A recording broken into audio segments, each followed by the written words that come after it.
सूखी हड्डियों, खुदावंद का कलमा सुनो। मैं तुम्हारी कब्रों में से तुम्हें ज़िंदा करूँगा, ए इस्राएल के घराने। हमारे लिए आज की पहली तलावत हिजकिय्याह नबी की किताब 37वां बाब 1 से 14वीं आयत तक।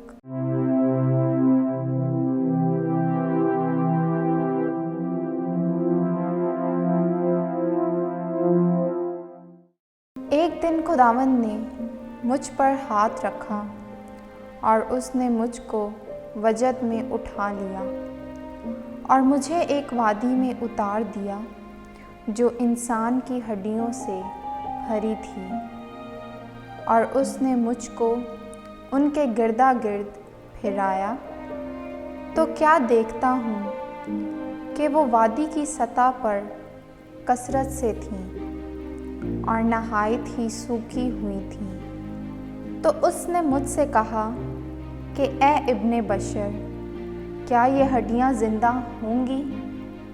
मैंने कहा, ए मालिक खुदावंद, तू ही जानता है। तो उसने मुझसे कहा कि इन हड्डियों पर नबूवत कर और इनसे कह दे, ए सूखी हड्डियों, खुदावंद का कलमा सुनो।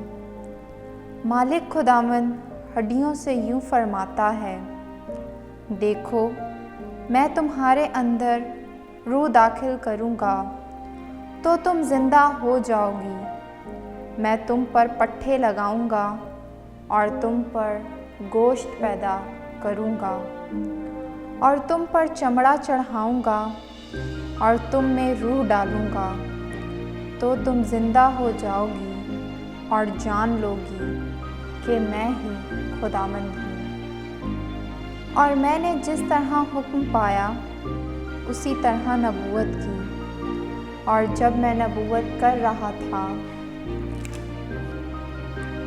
तो एक शोर हुआ, और क्या देखता हूँ कि ज़लज़ला आया और हड्डियाँ एक दूसरे से मिल गईं, हर एक हड्डी अपने बराबर की हड्डी से।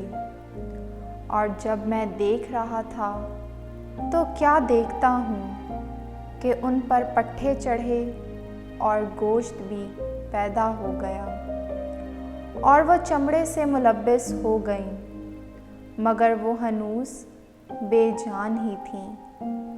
तब उसने मुझसे कहा कि तू रूह से नबूवत कर, ए इब्ने बशर, नबूवत कर और रूह से कह दे कि मालिक खुदावंद यूँ फरमाता है कि ए रूह, चारों अतराफ से आ और इन मकतूलों पर फूंक कि वो फिर ज़िंदा हो जाएं। और मैंने जिस तरह हुक्म पाया उसी तरह नबूवत की।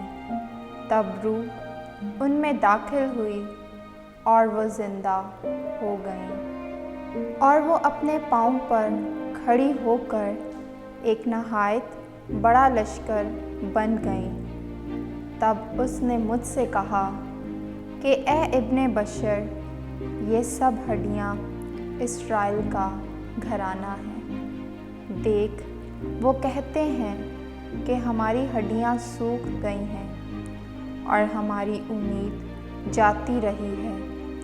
हम तो काट डाले गए हैं। इसलिए तू नबूवत कर और इनसे कह दे, मालिक खुदावंद यूँ फरमाता है, देखो, मैं तुम्हारी कब्रें खोल दूँगा और तुम्हारी कब्रों में से तुमको बाहर निकाल लूँगा, ऐ मेरी उम्मत, और तुमको इस्राएल की सरज़मीन में लाऊँगा, और तुम जान लोगे कि मैं ही खुदावंद हूँ। जिस वक्त मैं तुम्हारी कब्रें खोलूँगा और तुम्हारी कब्रों में से तुमको बाहर निकालूँगा, ऐ मेरी उम्मत, और मैं अपनी रूह तुम में डालूँगा और तुम ज़िंदा हो जाओगे, और मैं तुमको तुम्हारी सरज़मीन में बसाऊँगा। तब तुम जान लोगे कि मैं खुदावंद ने ये कहा है। اور عمل میں لایا ہوں۔ خداوند کا فرمان یوں ہی ہے۔ پاک کلام کے پڑھے اور سنے جانے پر خدا کی برکت ہو، خدا کا شکر ہو۔